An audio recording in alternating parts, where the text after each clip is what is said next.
రాష్ట్రంలో అక్రమ mining case రగిలిపోతోంది. మాజీ మంత్రి కాకాని గోవర్ధన్ రెడ్డి 4వ నిందితుడిగా ఈ అక్రమ మైనింగ్ కేసులో ఉన్నారు. దీంట్లో మొదటి నిందితుడిగా ఉన్న పేర్నాటి శ్యాంప్రసాద్ రెడ్డితో మా ఛానల్ 9 ప్రతినిధి జయరాజ్ ఫేస్ టు ఫేస్.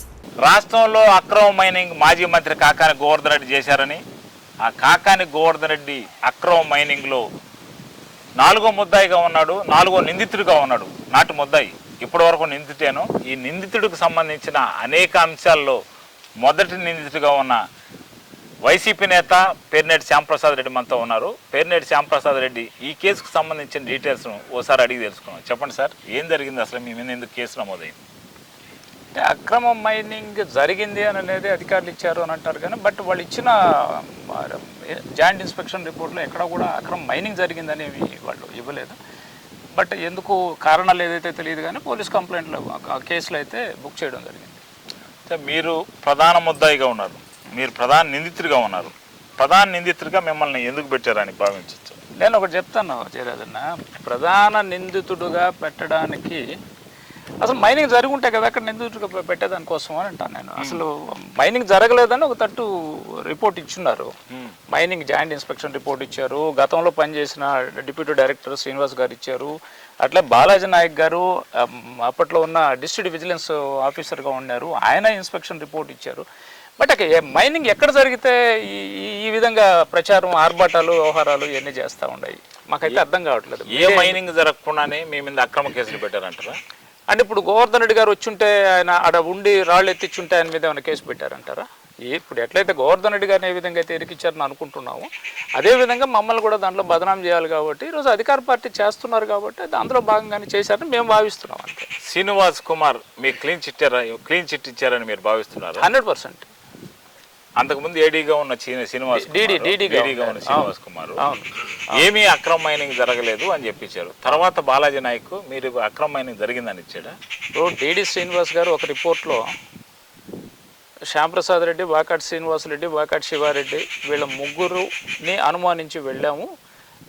గ్రామంలో ఉన్న గ్రామస్తులు కావచ్చు, విఆర్ఓలు కావచ్చు, వీళ్ళందరినీ విచారించిన తర్వాత ఇద్దరు మాత్రమే, వాకాటి శ్రీనివాస్ రెడ్డి, వాకాటి శివారెడ్డి మాత్రమే ఇక్కడ మైనింగ్ చేసినట్లుగా, ఉన్న మెటీరియల్ లిఫ్ట్ చేసినట్లుగా మేము భావించాము. కాబట్టే వాళ్ళిద్దరికే షోకాస్ నోటీసులు ఇచ్చారు. నాకు ఇవ్వలేదు దాంట్లో షోకాస్, దాంట్లో క్లియర్గా మెన్షన్ చేసి ఇచ్చున్నారు. సో వాళ్ళిద్దరూ మీద అభియోగం వచ్చింది కాబట్టి వాళ్ళిద్దరికి మాత్రమే షోకాస్ ఇచ్చారు, నాకు ఇవ్వలే. బట్ నన్ను ముద్దాయికి ఎందుకు చేర్చారో నాకు అర్థం కావట్లేదు. దాంట్లో మీరు A1గా ఉండి ఇప్పుడు 4వ ముద్దాయిగా ఉన్న మాజీ మంత్రి కాకాని గోవర్ధన్ రెడ్డిపై మీరే ఫిర్యాదు చేశారు, మీరే కన్ఫెషన్ స్టేట్మెంట్ ఇచ్చారని కొన్ని మీడియా చెప్తున్నాయి. ఇది పోలీస్ చెప్పిన మాట కాదు. దాని మీద మీరేమంటారు? అంటే ఏమన్నా ఇప్పుడు నేను పోలీసు నాకు ఏదైనా నోటీస్ ఇచ్చుండి నేను వెళ్ళి స్టేట్మెంట్ ఏమైనా ఇచ్చానా? వీళ్ళు ఏమైనా చూసారా? ఇవ్వలేదు. ఒకటి, నా మీద ఆరోపణ పోలీస్ వ్యవస్థ కంటే, అధికార పార్టీ కంటే, ప్రస్తుతం ఉన్న ప్రభుత్వం కంటే మీడియా ఛానల్స్ హోరెత్తిస్తూ ఉన్నారు. శ్యాంప్రసాద్ రెడ్డి అప్రూవర్గా మారిపోయాడు. అట్లీస్ట్ నా స్టేట్మెంట్ అన్న అక్కడ రికార్డెడ్గా ఉండాలి కదా. స్టేట్మెంట్ ఇచ్చుంటేనే కదా నేను అప్రూవర్గా మారుతాను. రైట్, నన్ను మీరు చెప్పినట్లుగా A1 ముద్దాయిగా నన్ను చేర్చారు. ఆ కేసులో 16వ తేదీన చేర్చారని నాకు తెలిసింది, ఇన్ఫర్మేషన్ వచ్చింది. నేను 19th హైకోర్టుకి వెళ్ళాను. 24వ తేదీ నాకు హైకోర్టు డైరెక్షన్ ఇచ్చారు, not to take any coercive steps అని చెప్పి అంటిల్ ఫర్దర్ ఆర్డర్స్ అని చెప్పి A1గా ఉన్న నాకు హైకోర్టు ఇవ్వడం జరిగింది. ముద్దాయి అయిపోయిన తర్వాత నేను మళ్ళీ ఇంకొకటి మీద నిందేయాల్సిన అవసరం ఏముంది? నేను వెళ్ళి అప్రూవర్గా మారాల్సిన అవసరం ఏముంది?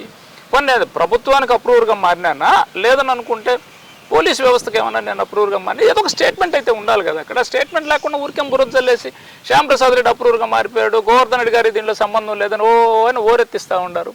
మరి అదేముంటారు? నిజాలు ఉంటారు. ఎప్పుడైనా నేను మీరు ఎక్కడికి రమ్మంటే చెప్పండి, అక్కడికి వస్తాను నేను.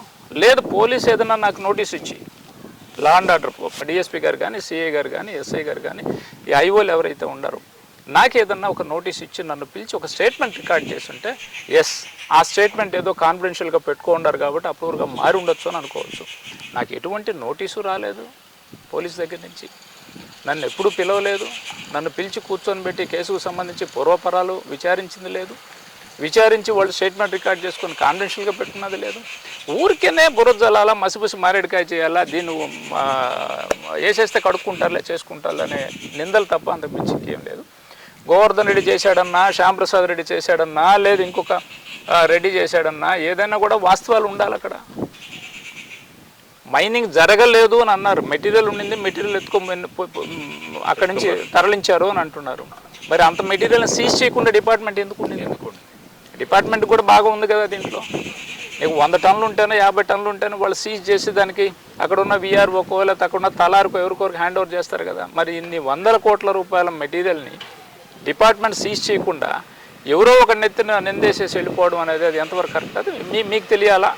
అదేవిధంగా ఈరోజు విచారిస్తున్న పోలీసు ఎటు విచారిస్తున్నారు, చూద్దాం ఏం జరుగుతుంది. గతంలో కూడా ఒకసారి మీకు ఎన్నికల ముందు మీ పైన గోవర్ధన్ రెడ్డి పైన అక్రమ మద్యం కేసు నమోదైంది. ఇప్పుడు ఇంకొక అక్రమ మైనింగ్ కేసు అయింది. మీ ఇద్దరు కోయిన్సైడ్గా ఎందుకు ఈ విధంగా కేసులు నమోదైంది భావించారు? రైట్. అంటే ఫస్ట్ నుంచి కూడా నేను వైఎస్ఆర్ కాంగ్రెస్ పార్టీలోకి వచ్చినప్పటి నుంచి కూడా గోవర్ధన్ రెడ్డి గారితో నేను జర్నీ చేస్తూ వచ్చాను. నేను అంటే అట్ ద సేమ్ టైం జిల్లాలో ఉన్న నాయకులు అందరితో ఉంటూ కూడా గోవర్ధన్ రెడ్డి గారితో దగ్గరగా ఉంటున్న ఇది 2014లో మీరు అన్నట్లుగా ఆ రోజు ప్రభుత్వం, తెలుగుదేశం ప్రభుత్వం వచ్చింది. చంద్రమోహన్ రెడ్డి గారు మంత్రి అయినారు, గోవర్ధన్ రెడ్డి గారు ఎమ్మెల్యే అయినారు. సో ఆ రోజు అక్రమ మద్యం కేసు ఒకటి బనాయించేసి బురదజల్లి వదిలేసినారు. 2024లో మళ్ళీ తెలుగుదేశం ప్రభుత్వం వచ్చింది కాబట్టి మళ్ళీ ఏదో ఒకటి కావాలి కాబట్టి అక్రమ మైనింగ్ అని చెప్పి ఒక బురదజల్లి కార్యక్రమం తప్ప ఒక వ్యవస్థ ఈరోజు ఉన్నది. ఎక్కడన్నా ఒక ఇన్సిడెంట్ జరిగిందంటే ఈరోజు మనకున్న వ్యవస్థ, ఆంధ్ర కావచ్చు, ఇండియా మొత్తం మీద ఉన్న వ్యవస్థ గంటల్లో ఆ కేసును ఛేదించే సిస్టమ్ మన దగ్గర ఉంది, యంత్రాంగం మన దగ్గర ఉంది, యంత్రాలు మన దగ్గర ఉండే, పరికరాలు మన దగ్గర ఉన్నాయి. నన్ను ముద్దాయిగా చేసినారు అని అంటాను. నేను అడగట్లేదు వాళ్ళని ఎందుకు చేశారు ఏందని కూడా నేను అడగట్లేదు. కానీ చట్టం తన పని తను చేసుకుపోద్ది అంటారు కదా, చూద్దామనే పరిస్థితిలో ఉన్నాను నేను.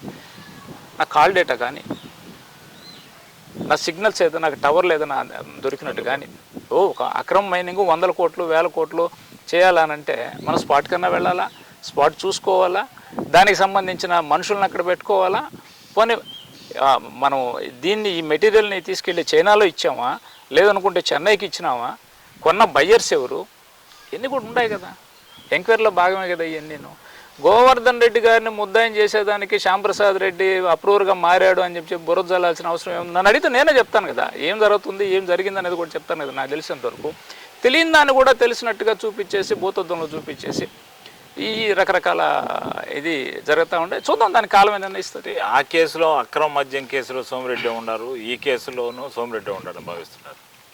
అంటే సోమిరెడ్డి ఇప్పుడు ఎమ్మెల్సీగా ఉన్నారు, మంత్రిగా ఉన్నారు సర్వేపల్లి కాన్స్టిట్యున్సీకి సంబంధించి. ఇప్పుడు 2024లో కూడా ఎమ్మెల్యేగా ఉన్నాడు ఆయన. సో ఈ కాదని ఎందుకు అనుకోవాలా? లేకపోతే పొదలకూరులో నన్ను ముద్దాయిగా చేయాల్సిన అవసరం ఏముంది? అసలు మీరు ఎక్కడ అక్రమ మైనింగ్లో అసలు మీరు కనబడలేదు, మీరు ఎలా ముద్దయ్యారని మాకు అర్థం కాదు. అది మీరు చెప్పాలా, మీడియా అందరూ చెప్తే నేను కూడా అసలు ఏంది, ఎక్కడ జరిగింది ఏందని. అసలు నేరుగా మీరు ఎక్కడ మీకు మైనింగ్ చేసినట్టు కానీ, మీరు ఎక్కడ ఇన్వాల్వ్ అయినట్టు కానీ, ఆ ల్యాండ్స్లో ఉన్నట్టు కానీ ఎక్కడా లేదు. అంటే ఎవరో ఒకరిని బదనాం చేసేస్తే వాళ్ళు చావాళ్ళు చేస్తారులే, చూస్తారులే అని ఆలోచన తప్ప అంతకు మించి నాకైతే దీంట్లో అప్రూవర్గా మారిపోయి ఒకరి మీద చెప్పాల్సినంత అవసరం లేదు. ఈరోజు ఎవరైతే అక్కడ ముద్దాయిలుగా దొరుకుండారో మేము చూస్తున్నాం, రిమాండ్ రిపోర్ట్స్ చూస్తున్నాం. దాంట్లో ఇచ్చిన ఉన్న స్టేట్మెంట్స్ కూడా బహుశా వాళ్ళు నేరుగా చెప్తే రాసిన స్టేట్మెంట్లు అని నేను అనుకోవట్లేదు. ఎస్, కొన్ని పరిస్థితుల ప్రభావం వల్ల దాన్ని రాసి సంతకం పెట్టమంటే పెట్టినట్టు కూడా ఉండొచ్చు.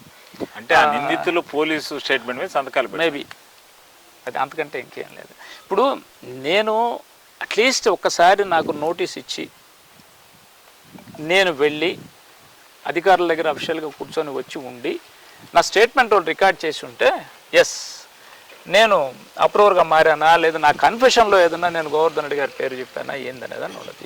ఏం లేదు, దానికి ఎందుకో చెలవులు పలవులు చేస్తూ ఉంటారు. చూద్దాం. ఇది ప్రస్తుతం మైనింగ్ కేసులో ప్రధాన నిందితుడిగా ఉన్న శ్యాంప్రసాద్ రెడ్డి మనోగతం. మరిన్ని వివరాలు రేపు మధ్యాహ్నం వెల్లడిస్తా అన్నారు, రికార్డ్స్తో సహా వెల్లడిస్తా అన్నారు. మళ్ళీ రేపు మధ్యాహ్నం ఆయన బలకరించే ప్రయత్నం చేద్దాం.